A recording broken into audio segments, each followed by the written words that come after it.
So, my love does not talk to me. When I say my love, in this particular instance, I am referring to the one who is other than me, but whom I love. My love does not talk to me. I want you to hear these words. My loved one does not talk to me. My lovers have historically withheld from me what they did have, what love they did feel for me, and projected what they did not have for me. My desire, my requirement, is that you, hopefully, give me what is there, and do not try to project it when it isn't. And this is the very opposite, the very inversion of what I am used to receiving. Would you like to know the true nature of the eternally shining heart? Would you like to know the true nature of his eternally shining heart? I oscillate. From the warmth of my inner knowing, my heart expands and opens with love. When, in opening up, like a flower, it meets only the cold, its petals brave the cold for as long as they can, and then close down once again, in doubt and rejection, and I withdraw myself back into my heart, where it warms me once more. It's a cyclic thing. This oscillation is the true nature of the eternally shining heart, his heart, during times of self-polarization. This is the beat of his heart in cold times. Why does his hopeful heart open at all in the first place, if it is so warm inside and so cold outside? Because it is so warm inside. That's the only reason. Sometimes we just need to open the windows, you know? And there are those days when one can keep one's windows, one's petals open, because the air outside is also warm. Yeah, those days do happen. I tell you about the eternally shining heart of the one because your heart is just the same as mine. What else would be the point of him and his eternally shining heart, if that shining heart was not the same as yours? What would he possibly be able to teach you? That just would not be fair and would not achieve anything. Not for you, it wouldn't. I speak the simplest of truths. You guys are all submerged right now, to varying degrees, and I have surfaced This causes a cognitive dissonance between us. But I have spoken of that elsewhere. That's not the cognitive dissonance I want to talk about here. I want to talk about the cognitive dissonance you guys have between each other. When you are below the surface of the ocean and you can see webs of sunlight shifting and glimmering above your head, the water between you and the surface, between you and the air, you know is up there. It's as though you have a thick, translucent, airtight mask covering your face. You can see where the air is to be found, but you can't breathe it. And you feel a surge of determination through your body to somehow get yourself up there. But here's the thing. This is how it feels for you when you are submerged but close enough to the surface to see it and recognize it for what it is. And not everybody who is submerged is that close to the surface. Some, many, are submerged deep enough that they do not see any surface. For these people, submersion does not feel like they're being kept from clean air and sunlight. For these people, it simply feels as though there is no clean air and sunlight anywhere. It's a thing they feel they can no longer believe in, no matter how much they have heard about it. And so there is a cognitive dissonance between those who are close to the surface and those who are not. You may both be submerged, but that doesn't mean you see the same world as each other, even as you do swim in the very same ocean of lies. As scared of me as you may be, I want you to know I am not scary. You may be scared of me, but that does not make me scary. It just means you don't know me, don't remember me. I am not scary. If I knew myself to be a faithful embodiment of the broken archetype of who I am supposed to be, then I would be scared of me. But I am not that. I am you. You know my nature because it is your own. It is your very own nature. Because the nature of the core is our shared nature. From there, we differentiate our self all the way out to here, to where we are right now, this instant. This is us, the eternal, right here, right now. And this is how we, the eternal, are right now. If you are in a scary place in your life right now, then understand this. It is you, the eternal, who is in a scary place right now. Understand.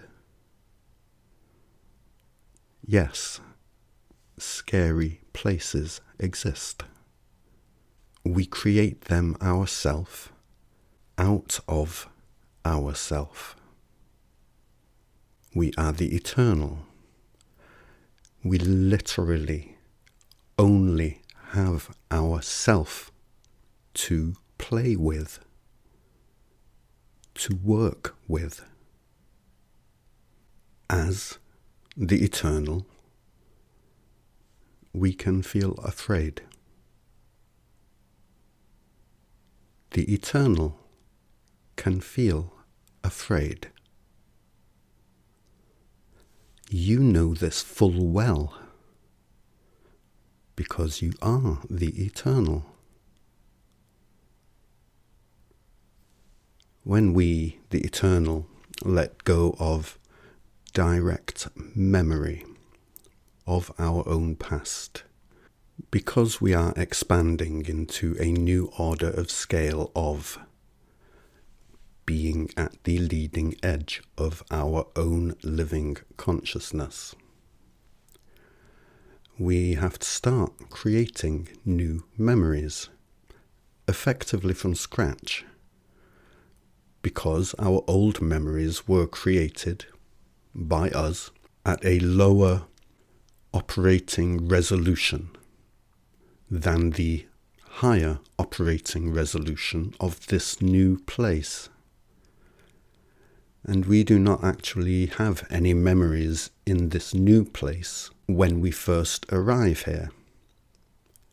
We have to start creating them ourselves. Literally have to.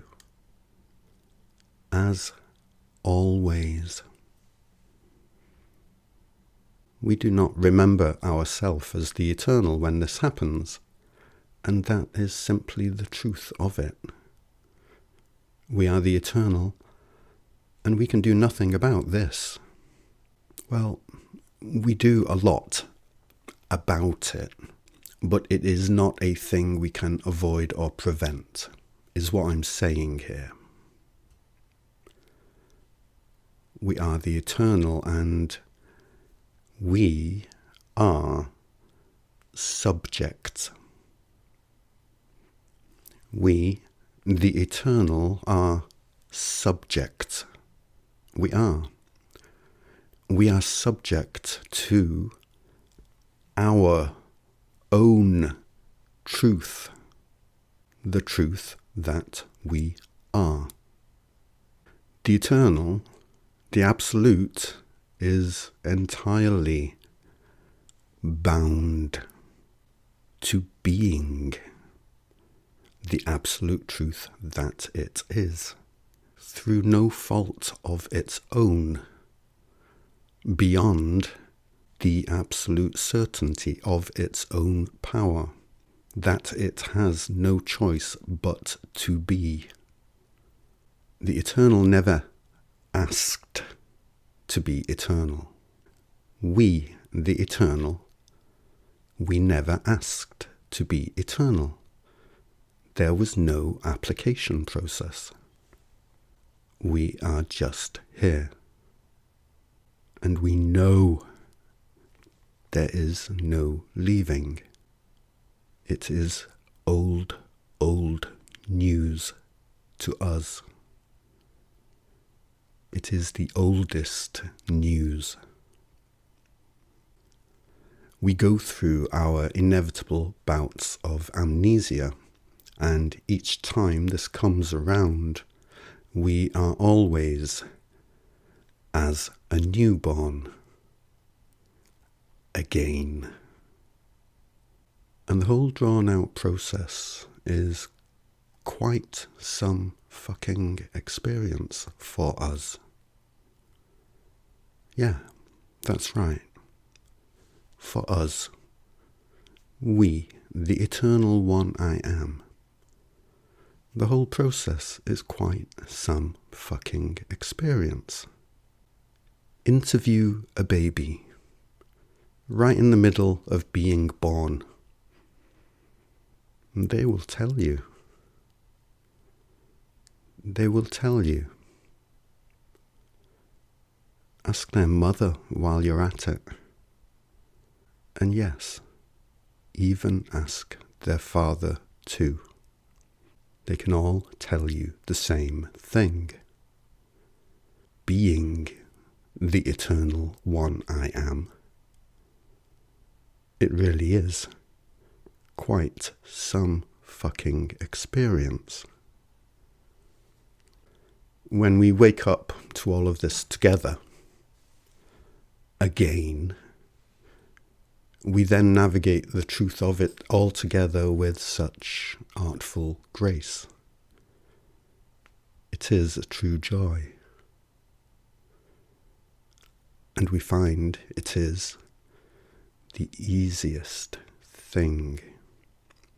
It pretty much takes care of itself, because we are then, each and collectively, taking care of our own dear, darling self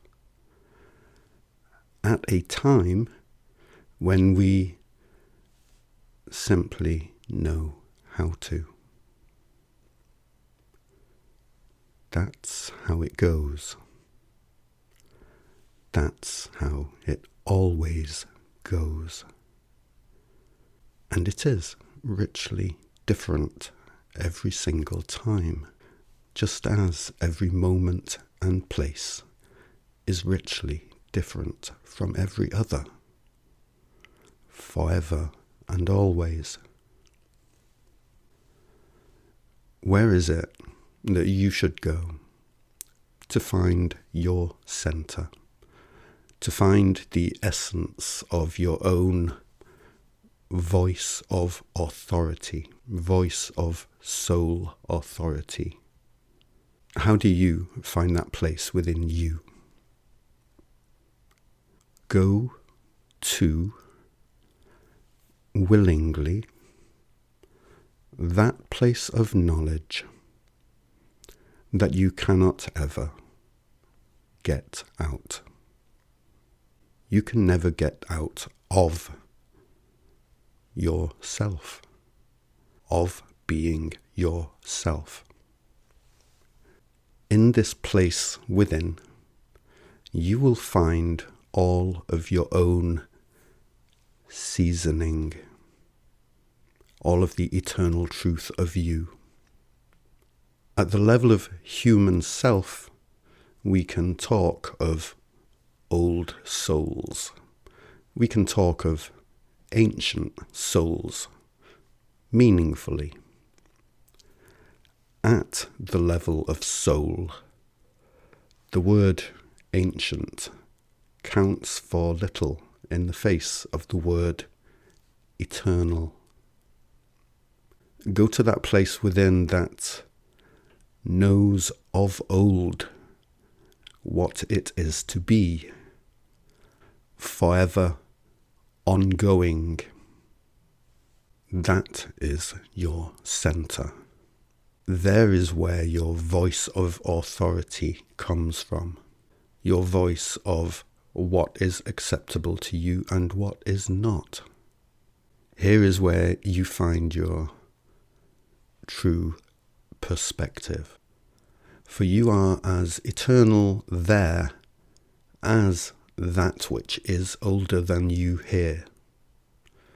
You are as eternal there as that which is younger than you here. You are as eternal as me, eternal as eternal can be, as eternal has to be. And when this understanding is crystal clear for you, you will find that you begin to decline invitations to eat shit. Because you know again who it really is that you truly do answer to.